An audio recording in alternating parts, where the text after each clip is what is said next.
Oh, this is Wanda Vitale, and I have Kimberly Wright here. And I'm just so happy that you're here, Kimberly, literally, really happy that you're here.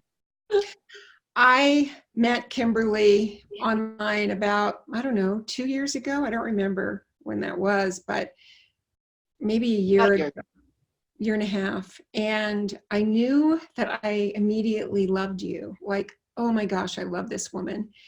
And you were pretty shy and held back and right. And we all have our own journeys. And then Kimberly sent me an email in the last month and asked me to read her book, the last version of her book, to proof it.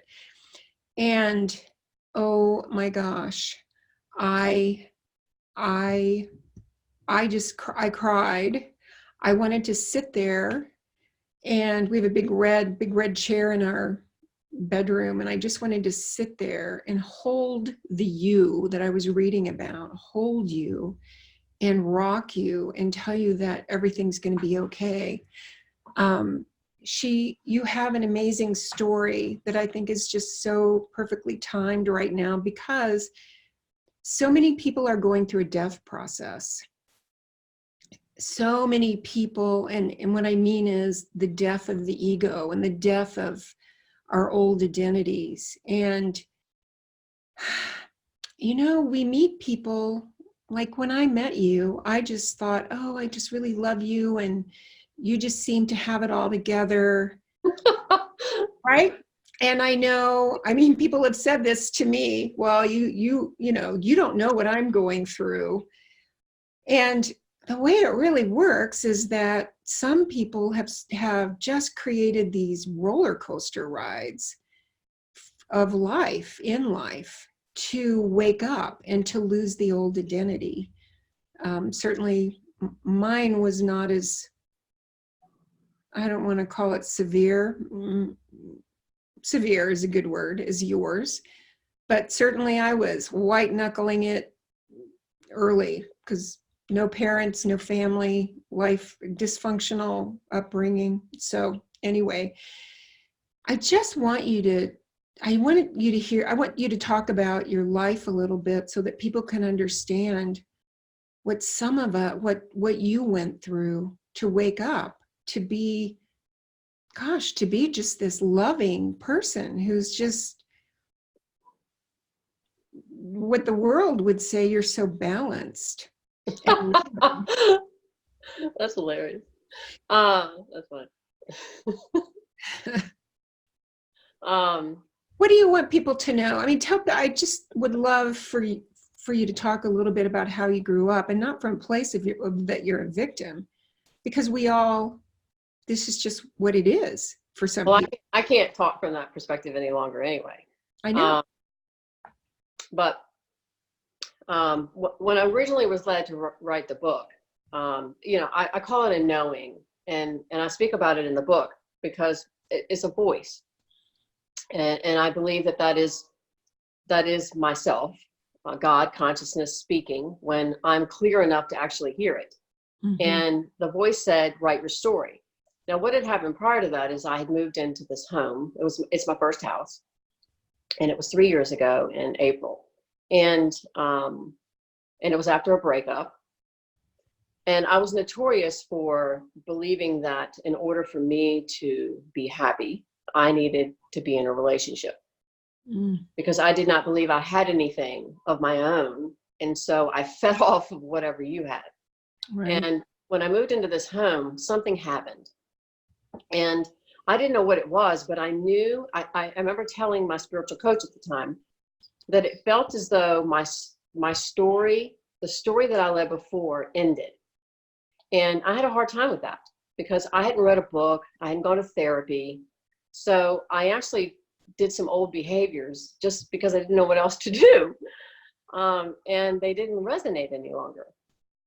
And so around October of 2017, I was led to write my story. And at that point, I really thought my story was going to be about, everything that happened in my childhood, and how I'd chosen to react to that even as an adult, and then how I'd become happier, and that was it. I didn't know that 3 months later I would be given another voice that said, go drink plant medicine. But I grew up with older parents, and it's hard to even talk about that because I'm so distant from it now. But well, let me say this to everybody listening. I thought it was remarkable in that you had no memories. Like you really didn't remember much of anything. It wasn't until you obtained records from school that you could even put it together of what happened, right? Yeah, I don't really know why I don't have a memory. In fact, I have very few memories. Even when I got older, I say it was up until I was 7, because I can remember my second grade teacher.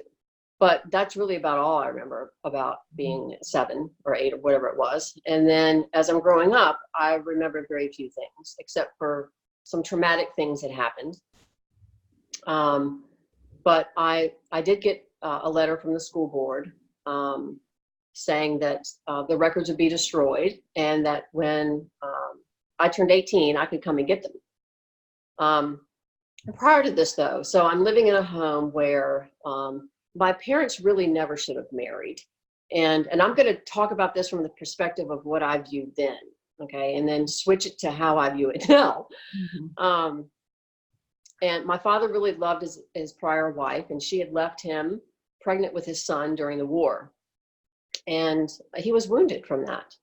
And, they were born in the 1920s. They didn't talk about their feelings. They were never raised to do any of that. And even, especially my mother, you didn't do that. And she didn't want to get married. She was extremely beautiful. And she was a secretary to the general in World War II. And her parents told her if she didn't get married, she'd be labeled an old maid or a lesbian. And she met my father in an officers club, and they got married. And because of his wound, he cheated a lot. And I believe that she chose to have another child, and she had trauma.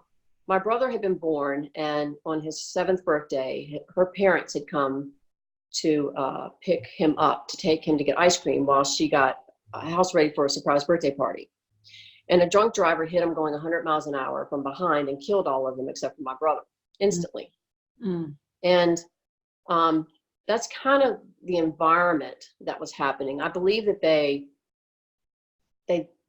something happened with them and him in terms of, because he doesn't have the memory of the family that I do. He did not have the relationship that I did with my parents.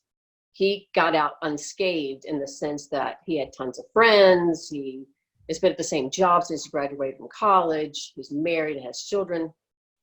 Did you, so one of the things that is just so sad, you were locked in your room. I mean, they locked you up. Did he get that kind of treatment?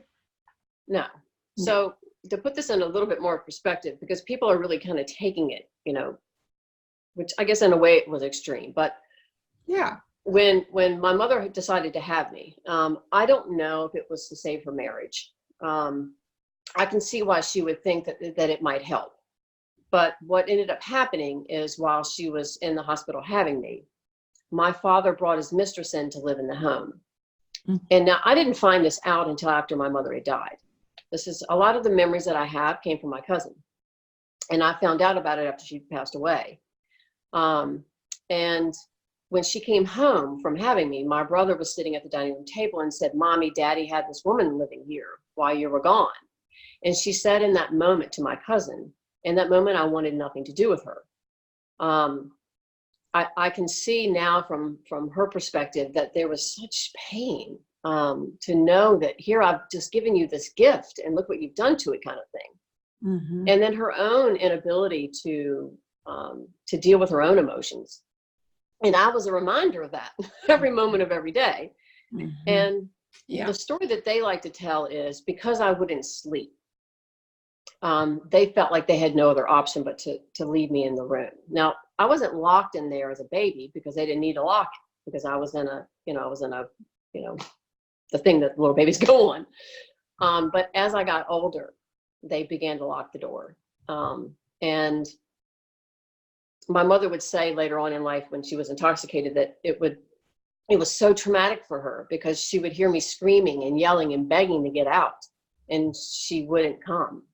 And that it would be difficult for them to open the door because I would be screaming and yelling at the crack of the door. And I would fall asleep there, and they would have a hard time pushing it back. And, it wasn't until I wrote this book that I had to really dive into, because my editor made me show and not just tell, to try to really understand what I must have felt like, and kind of how that resonated later on in life with the other things that happened.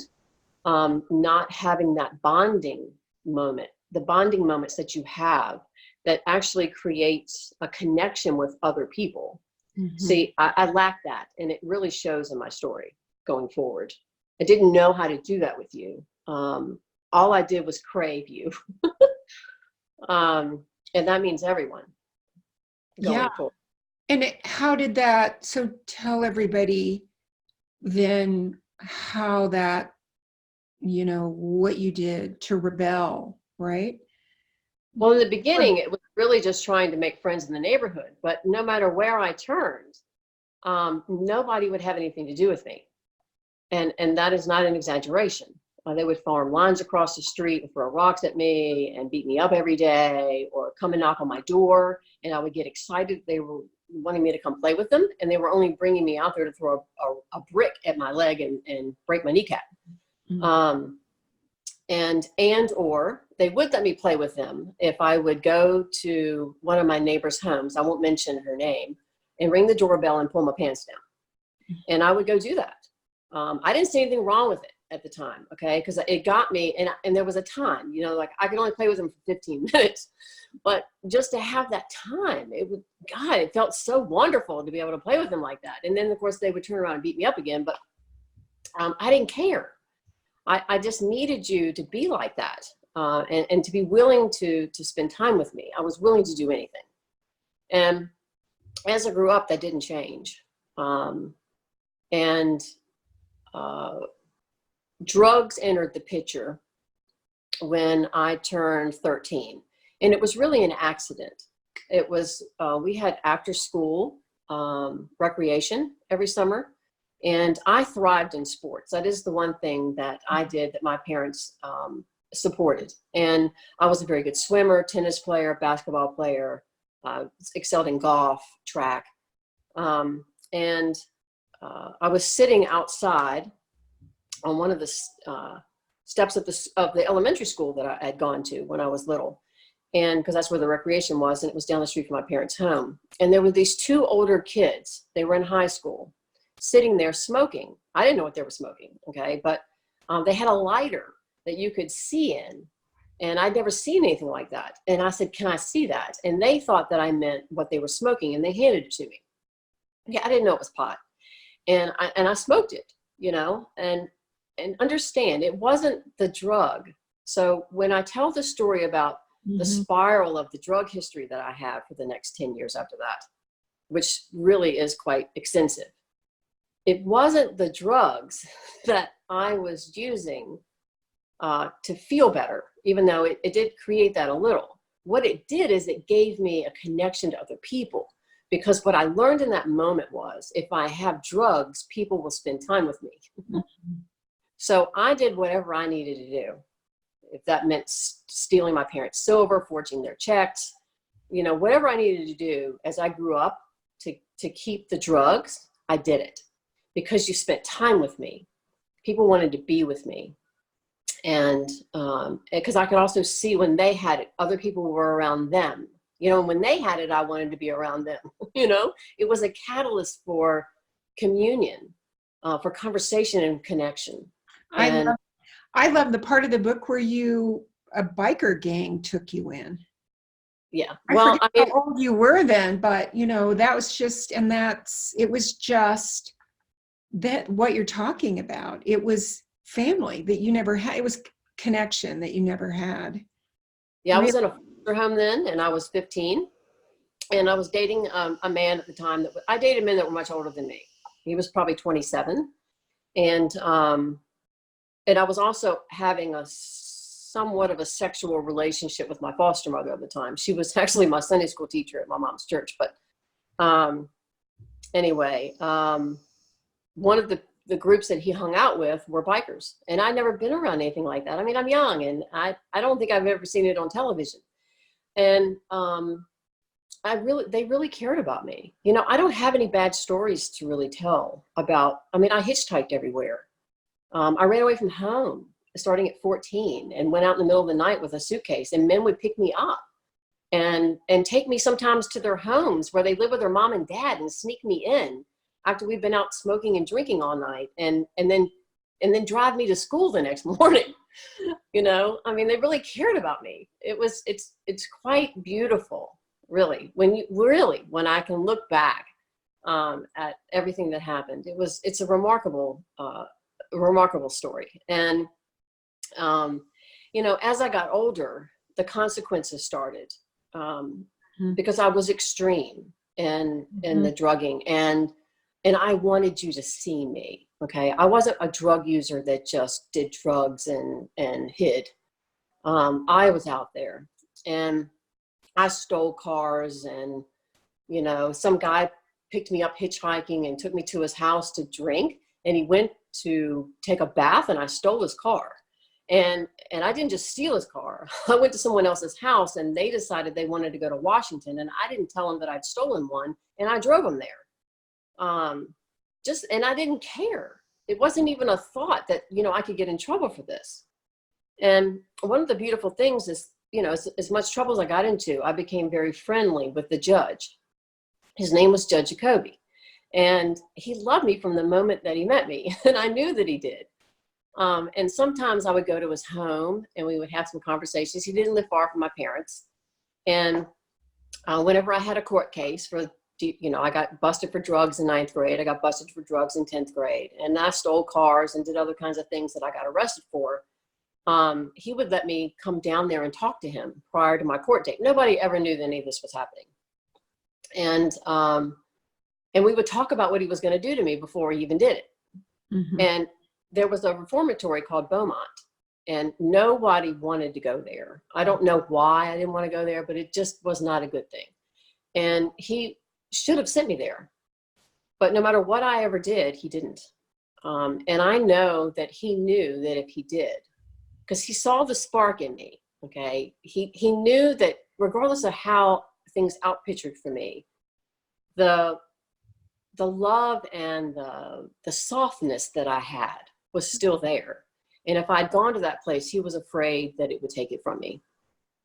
And I had people like that showed up during this whole time. My 2nd grade teacher and other people that kept me soft. Isn't this judge the one that actually proposed? I'm just trying to remember from your book. He's the one who actually suggested you go to a foster family because it would be better for you than living with your parents. Yes, we met without my parents' knowledge, and we spoke. He spoke to me about, would I be willing to go into foster homes? I didn't know what that was, but all he did was explain to me I didn't have to live with my parents anymore. And I said, absolutely. And that was an adventure in and of itself. I went into 2 of them.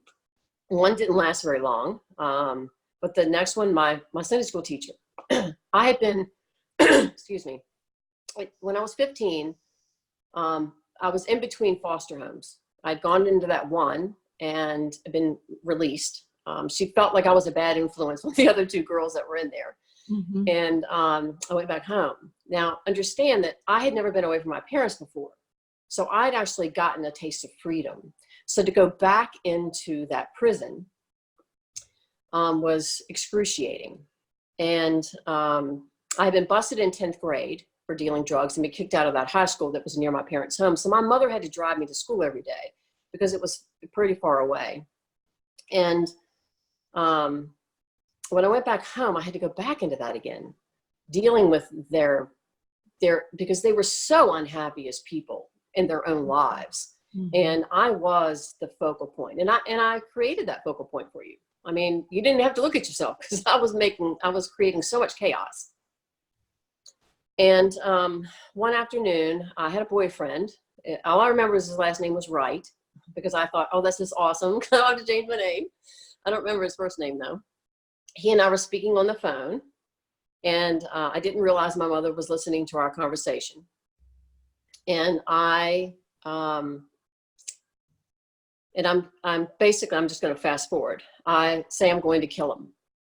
And I don't believe that I've said that though. I believe that I've said that because this was the plan. Okay. I was going to put something in their coffee cup that was going to make them sleep. Okay. And my mom had large sums of money that she kept from her business in her trunk. Her and her sister ran a harbor cruise business. And we were going to run away with the car and the money in the back of the trunk. Now, I didn't know my mom was listening. Okay. But I also made a tape, which I didn't remember making. And I'll get to that in a minute, but I'd given that to my guidance counselor, and I got that after I got out of the mental institution. And I'll get to that part in a minute as well. So when my mother listened to this conversation, I didn't know, because normally she would react very severely when I opened the door after her listening. And this time there was nothing. And she took me to school the next morning or the next day, and she picked me up and said we were going to see a psychiatrist. And I didn't really see anything necessarily wrong with that, because it's not as if I'd been forced to go in and out of therapy since I was around 7 anyway. I'd been diagnosed ADHD, and I had to go get medication called Ritalin. And when I got there, my father was there. And the psychiatrist said that, your parents overheard your conversation where you were going to kill them. And I suggest that they put you in a mental institution. So I didn't fight it. I was put into a state mental facility. And I'd never been in a place like that.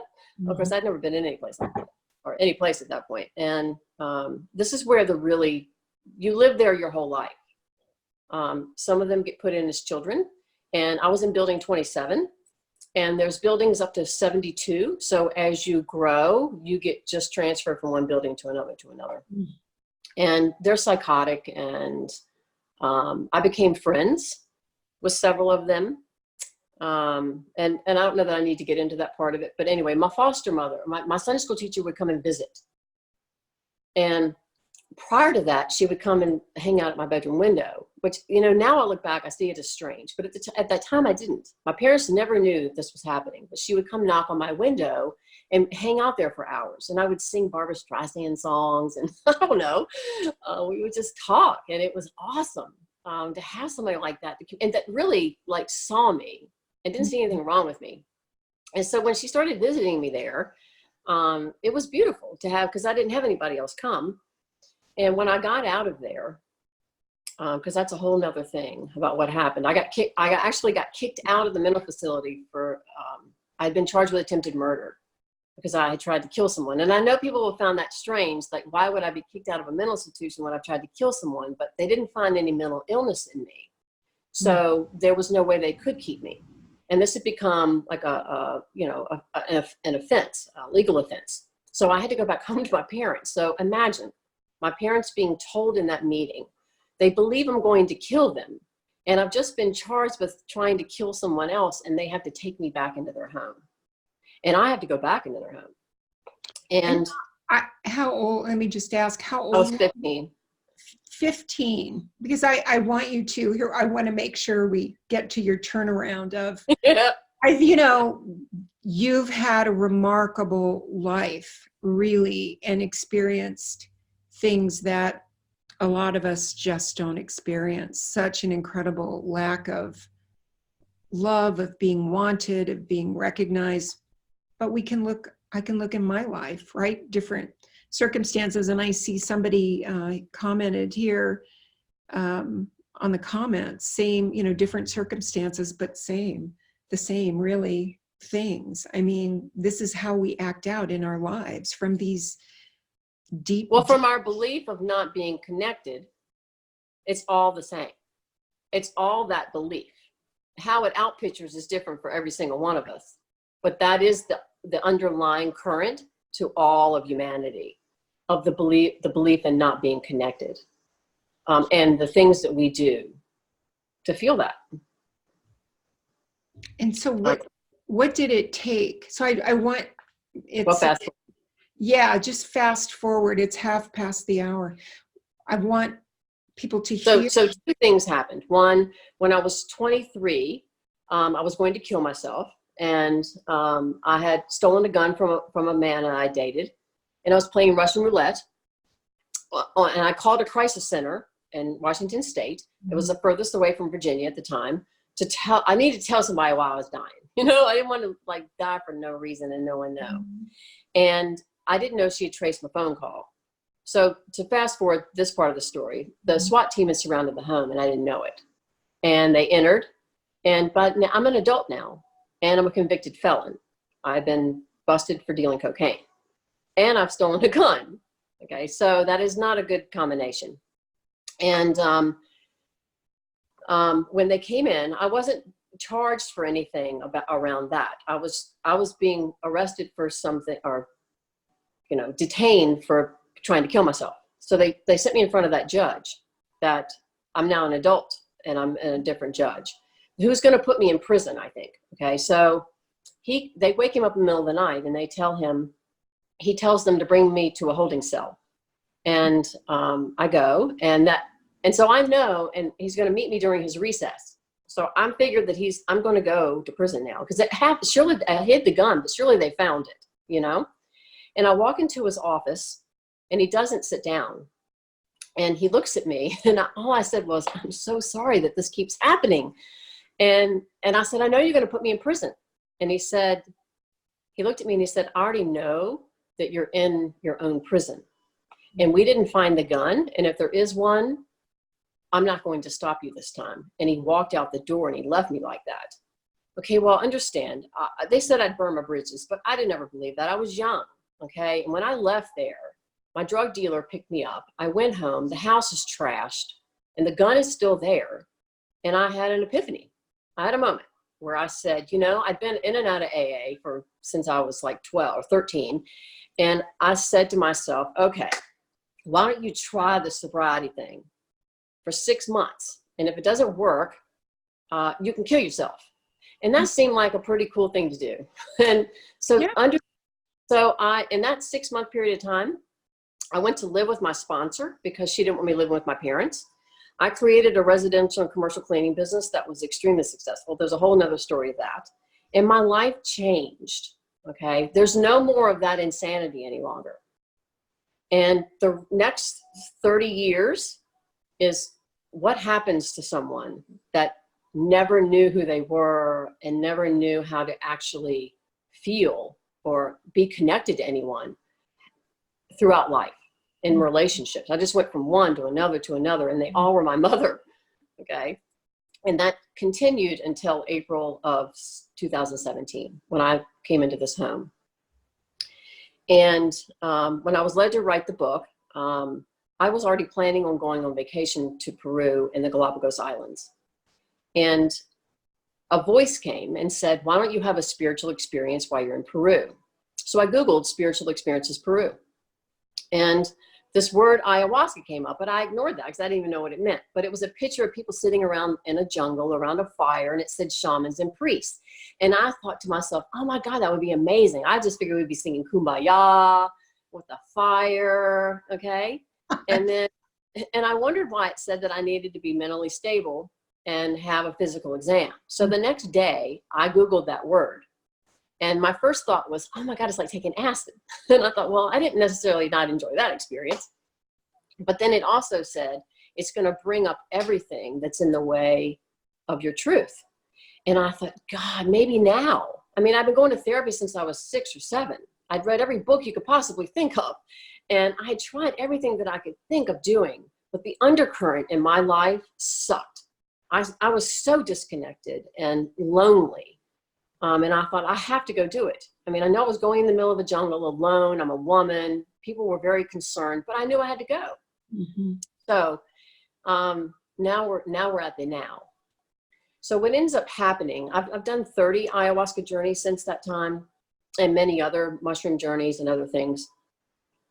What I was told and shown in the journeys, the first 5, is that Kimberly doesn't exist. That what actually was having the experiences was my soul. And it had what was like a bumper around it. And it didn't get affected or infected by anything it was experiencing. It was just here to experience. And then the downloads come, the historical downloads that we get from others believing in their stories. And it creates an identity separate from the actual source of who and what we are that's here having these experiences. I mean, and I can go into a lot more detail about all of that, but I can't begin to tell you what that did, you know, and throughout the whole thing, that because it was a visionary experience that I had, as well as a communication experience. And I kept saying, it can't possibly be this simple. You know, it would say things to me like, you choose the eyes you see out of. Mm-hmm. If you don't like what you see, turn your head. Because I would be seeing something I didn't like, and it would move my head, and I wouldn't be seeing it any longer. Like, give us an example, because I know what you mean. I mean, you and I talked about this before we went live, and that it does get to that point, right? You choose which eyes you see, but can you give people an example of how that played out for you? When you would see something you didn't like, and then, you know. Well, I would be visualizing, they would be showing me something, and I can't tell you what it was, but it was distasteful. I didn't like what it was. And then it was doing this to me, you know, it was showing me this, and then it would move my head, and I would no longer see whatever that was. And it would say to me, if you don't like what you see, turn your head, which basically meant to me that if I don't like what I'm experiencing, choose to experience something different. It's just right there. All you have to do is turn your head. It really is that simple. But damn if we don't want to complicate it and hold on to it and lounge around in it and milk it, and because we feel like as if we're supposed to be tormented. Or let me just say this, because, you know, this is really my work with people in groups. It is that simple. We don't need to tear into these stories and analyze them for 5 years and figure out the details. It really just is turn your attention to something that you do prefer. Correct. Because in all the journeys that I've had, it's never taken me into my childhood. It's never taken me into my past at all. In fact, I finally asked, because other people in these journeys are going into their experiences. They are having very traumatic experiences, and I never have. And I said, finally, you know, because I got irritated, you know. Sometimes in my journeys, I would have bad experiences, and understand they're not really bad, because I was upset because I wasn't upset. You know, I didn't understand why I wasn't allowed to purge all that, to see it. And it said, I'm only going to show you your truth, and your story is not your truth. Mm. So, I mean, that sums it up for all of us, really. Mm. And I realize now that, you know, when you really are in knowing, because not only did I know it, but I saw it, I became it. My body no longer existed.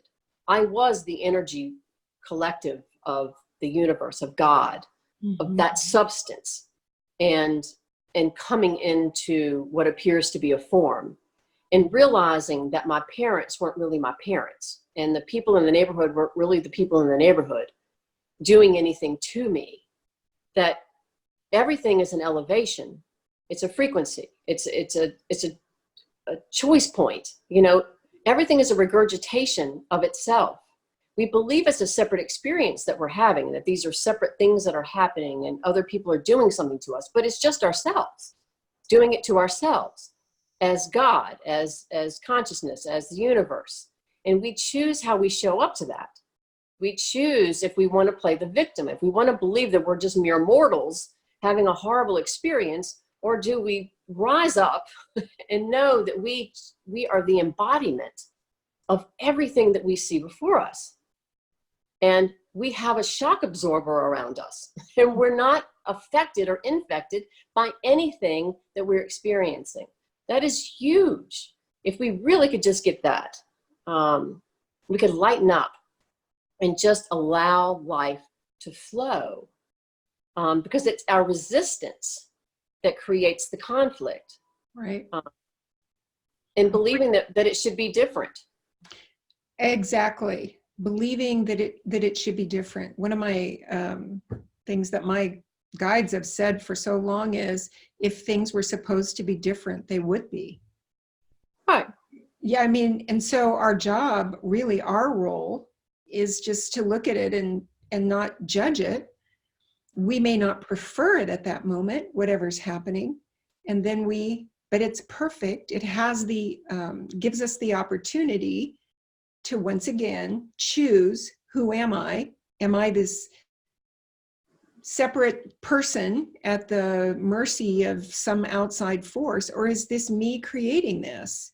Kind of, like I like the shoes analogy. When we don't have the resistance and we know it's just looking at things through a different set of eyes, then it's kind of like, me buying shoes, like, these kind of fit, but not really. I think I'm just going to move on to this pair over here. It's not this big prolonged deal. It's, we have our attention on something, and then we choose to have our attention on something else. And then as we shift our attention, the situation changes, because it's all smoke and mirrors. It's all smoke and mirrors in our lives. It's dollar. And in one of the verses, I don't know in what part of the Bible, but it talks about become like little children to enter the kingdom of heaven. And honestly, that is if we were to have a job, it would be to clean it up, okay? Because ultimately that is who we are. We're untouched. We don't know right, wrong. There is no, it's almost, there's non-duality in that. Okay. When we hear, that is the essence of ourselves. It's that total innocence. And exploration and joy and excitement. Okay. That's it. And if a child lost a job, it wouldn't even know to be upset about it. It would just be like this thing that happened. Okay. That is how we're supposed to have experiences. We have a shock absorber around us. We really are not affected or infected by anything that happens. Only the identity that we believe is affected by it, and it's not real. So where do we stop doing that to ourselves? Because ultimately, it's just a flip of a switch. It's a turning of a head. It's the choosing of the eyes that you see out of, because it's the same experience. Okay, the experience doesn't change, but your view of it does eventually. If there's a death in the family or something traumatic happens, eventually you're not as traumatized. Okay, well, why? Okay, because your focus changed. Okay, that's all this is. How do you choose to see it? And that creates a vibration, and you're either aligned with the vibration of who and what you are, or you're not. And our feelings are beacon signals. It tells us when we're in alignment and when we're not. Because when we're happy, joyous, and free, we're in alignment. And when we're not, we're not. And it really is just a turning of the head, or a focusing on choosing the eyes you see out of to get back into alignment. Because ultimately, there is nothing bad happening here. I mean, a lot of people want to go with the planet and what's happening to the planet. People, we get so small. We are in infinity, okay? Understand, it doesn't end. There's dimension after dimension after dimension after dimension, but we bring it down to this, as if, oh my God, this matters. It doesn't. What matters is the experience that we're having when we're in it. It's just about joy and freedom. It's not about going out and saving the planet. The planet will be fine. Right. The planet is actually us. Okay. Well, even more so, to take that, a little bit farther, this is already done. Like, we're already realized the ascension, whatever people want to call it, it's already happened. We're just we're here in this slowed down vibration, experiencing it. And now we get to decide if we go along kicking or screaming, or if we just say, wow, life changes in a heartbeat. I'm just going to sit back and enjoy, right? So that's the other thing. That's a great point. We make ourselves so small and so secluded and isolated with this stuff. And I think that's,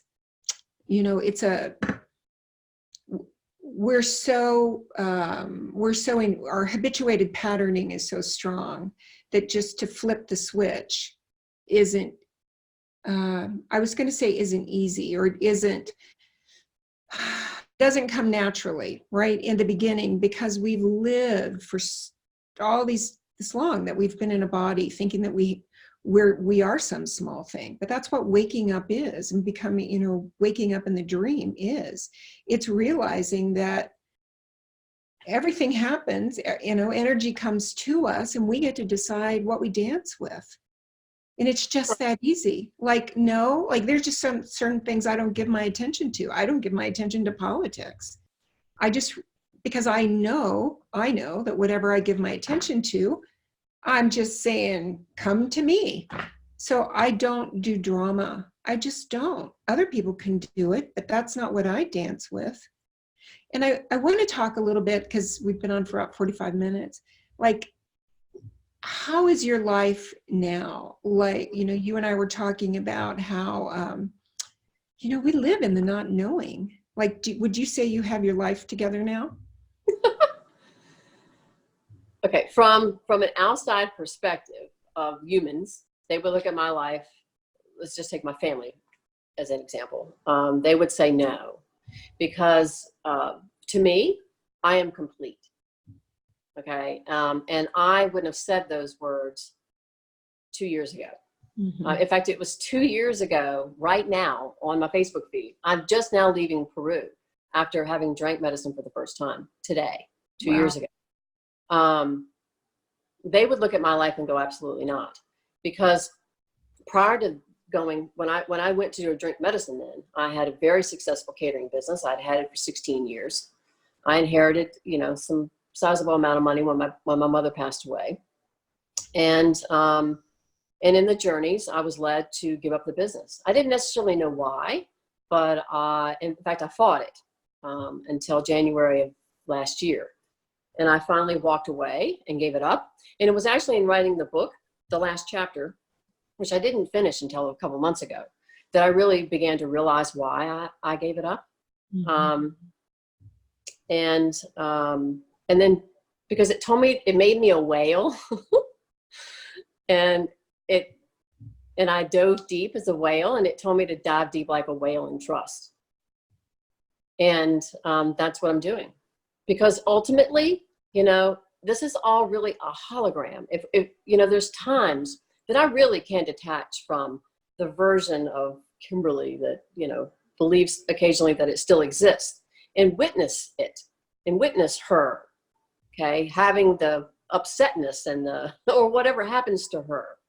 I can see that and have compassion for her and understand why she feels that way, but I'm not that. Mm-hmm. And really getting to that place of understanding why that there's a conditioned being in here that believes the things that it does, and having compassion for that being, but not going along for that ride. That we do have that ability mm-hmm. to separate from that until we don't have to any longer, until they do merge. Right. Everything is set up for that. We believe the politics and the Trumps and the things that are happening in the world are these horrible things, but that they're not. Really, everything that we see, like if we really do see the planet as being destroyed, that is ourselves projecting that onto the world, onto the planet. Mm-hmm. Because if you really are coming from the truth of who and what we are, there is no destruction of anything, because nothing dies. Nothing can die. Right. It can't. Okay. So that's just an outpicturing of your own inner dimensional thoughts that are creating that experience, because it's ultimately not true. So, well, and I want to go back. I just want you to say that again. And I want everybody to hear this. Our lives are set up, are rigged to close that dividing line between separate self and who we really are, this vast field of consciousness. It's set up that way, and it does happen.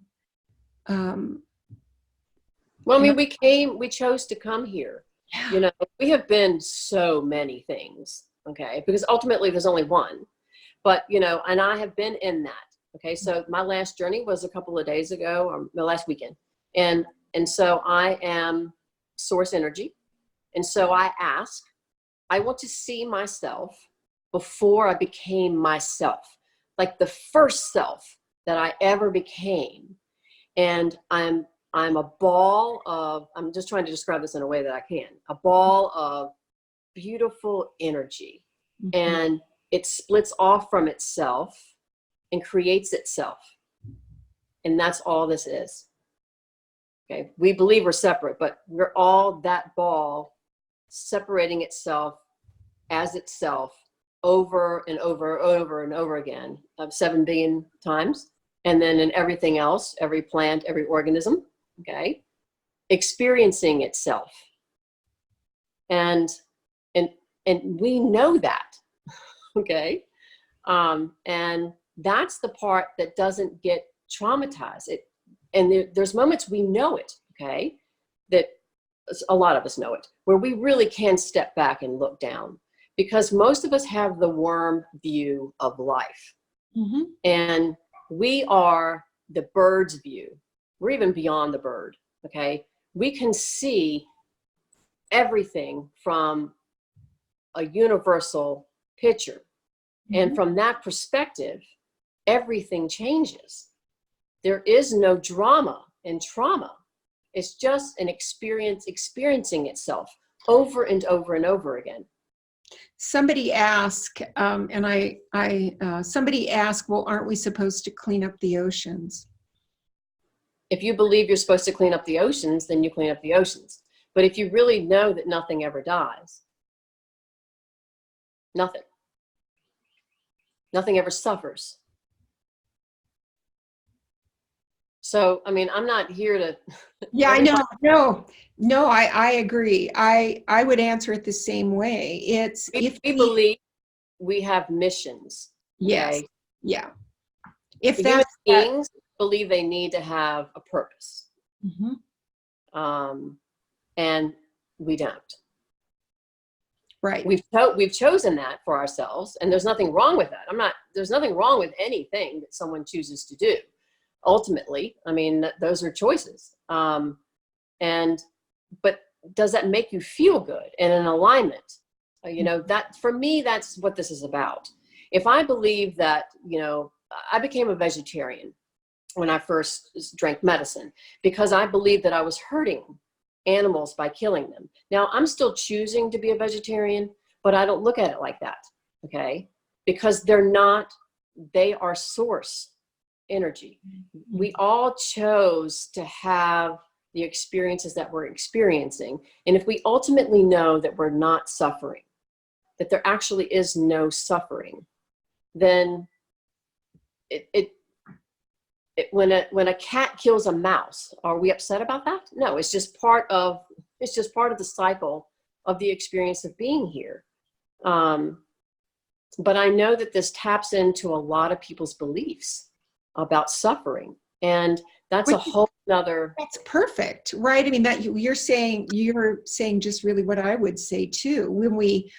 Whenever, like, if we feel the need to take this rush of energy to say, oh my God, I'm so inspired to do something to clean up the ocean, right? Well, it may not always, the purpose of it is usually not to clean up the ocean.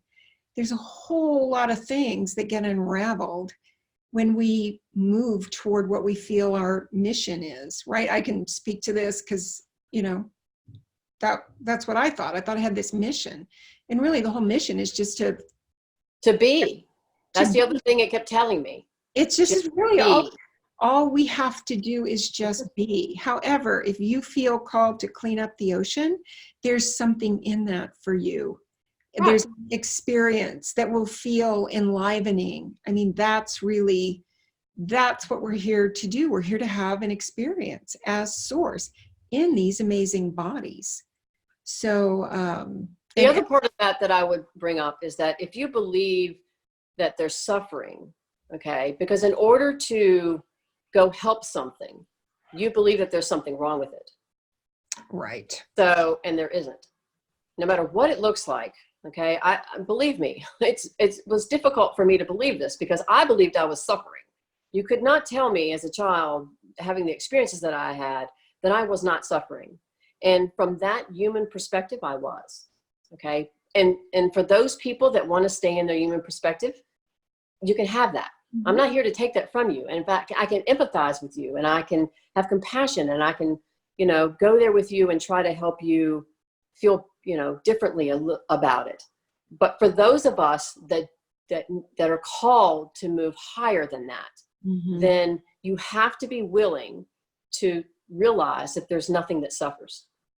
Right. And it's a projection of your own belief of suffering that you suffer. Because if you believed you didn't suffer and you knew that wholeheartedly, that no one actually did, you wouldn't be projecting that onto anything else. And you wouldn't need to be going and saving anything else. Now, things will be called to you. People are going to come to me. People come to me that are suffering. Okay? They believe they are suffering. But I am not someone that is going to sit there. I know therapists that have let people come for years and years and years and years. I went to them,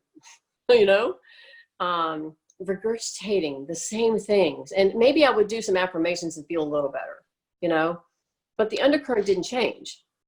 I'm not someone that's going to do that with you. I will work with you. I will give you some rapé. We'll do some sound. I will try to get you to switch your perspective and try to get you to see. But what I've learned from the people that have come to me is that even when they have a moment of realizing that they're not what they thought they were, it's difficult. It's too difficult for them. They don't stay there. They don't do anything to stay there because they get caught up in, because the world out there doesn't support this, the majority of it. The vibration of all of that doesn't support the lifting up. And it's very easy for people to go back into the belief of suffering and all of that. And I don't play that with people. And I also know that that little taste that you got is enough. Because I remember my second grade teacher, that's the first thing in my book. I remember her. I remember her name. I don't remember hardly anything, but I remember that woman's name because of how she treated me in that moment of what it felt like to actually feel something different. Okay. So sometimes it's just putting that in someone, that's all it takes. Because look what happened to me years later because of the love and what she showed me 50 years ago. Okay. That's the whole point. It's just it's things, but not allowing yourself to go down the rabbit hole with other people. I for myself personally won't do that because it's not doing them a service. No, and I'm actually, people who know me well would criticize me for this, that I refuse, I can't even, my husband and I were talking about this last night, I can't even see somebody in the light of victimhood. Because the way my perception is just what you've described, I see everybody as a big, vast soul choosing to experience something. And then when it becomes really uncomfortable, and that's what many people are choosing right now, then that might be the impetus that they'll say, well, maybe there's another way to look at this. So I'm the same way. And I think that I don't think holding somebody as a victim does them any good at all. If anything, knowing what I know about energy, it just strengthens it. And people have a hard time with that. I've been called, I'm not compassionate. People have a difficult time because they really want you to, they don't feel like you understand. Exactly. Unless you go into that with them. And there was a time I would have agreed to that, but I understand you more by not going into that. Exactly. Yeah. And I would say the same thing, just because of my own life experiences from my childhood and young adulthood. It just gets down to it's a choice that everybody has to make eventually of who am I? I mean, to me, it's that simple. It got, for me, as I was going through the retraining, I would ask, every time I would react, I would say, wait a minute, who am I? And it's that choice. And that's what you're talking about. It's almost the hour. How do you tell us the name of your book? It's called Delusions of the Mind, Ascension into Spirit. And do you know when it will be out at this point? Do you have an ETA? No. In fact, I send my query letters Monday, along with the book proposal. And I just started a new book called Portals of Possibilities. But I don't know. It has its own path, and yeah. But I started a blog, about it, because one of the things that comes next is a platform that I have to do for a book proposal. But it's really just kind of spreading the word of kind of where I'm at even today with things that happen. Looking back, some of the Facebook feeds that have shown up, I can look at them and I write about them in a different perspective. Right. How can people find you? I mean, I have a website called KimberlyLWright.com. Okay. And do you work with clients in person? I have, but it's mainly just kind of people that I've met along the path. And I typically bring them here and we do rapé. That is something that I suggest for most people. And really what that is a snuff that my shamans make, and it's blown into your nose. And there's thousands of different versions of it, and each one has a different prayer and intention that the shamans actually put into it. Mm-hmm. So some of them are for clarity, some of them are for blocked energies. I mean, it's endless. But basically what it does is I blow it into your nose. It only lasts about 10 or 15 minutes. But imagine someone who has totally believed their story. I mean, and there's no reason for them not to, okay? And they've never had a moment where they've had silence. And the rapé gives you silence. Mm-hmm. And it takes you into the dimension of yourself where you don't exist as an actual person. And a lot of times for some and other beings will speak while you are there and give messages to you. And it's a turning off. I've had people crying afterwards saying they had never felt this free since they were a child. Mm-hmm. But the other thing that I noticed is that none of those people have ever come back. They've just gone back into their lives doing their thing. But I know that they'll always remember that moment. So I'm just here to open a door. It's like at the end of my book where I'm talking about Plato's cave, the Allegory. And I say, I've come out of the cave to tell you what I've learned. And that's all I can do. The rest of it is, it's a vibration. You're either tuned into it or you're not. And there's nothing wrong with you not being tuned into it because it's all going to work out. It's already perfect anyway. It's just a matter of tuning into that. I think that's a beautiful way to end this, and because it just knowing, and because I would say this too to everybody, it just works out. And just in knowing that, you can relax, and just in the relaxing, letting your body relax, then it's easier to make a different choice. It's easier to say, oh, what eyes do I want to see this from? It just makes it easier, but it all works out. I think you've had an interesting life, right? To take you, well, yeah, I read your book. I mean, I hope when the book is out, everybody reads it, because if there are any unhealed places, any places inside of all of us that need compassion and love and understanding, where we need to bring that energy of love more deeply down into our bodies, the book does it. You're an incredible storyteller. The way you tell it, you just take your readers with you. So I hope I get to take a look at the new one before you publish. And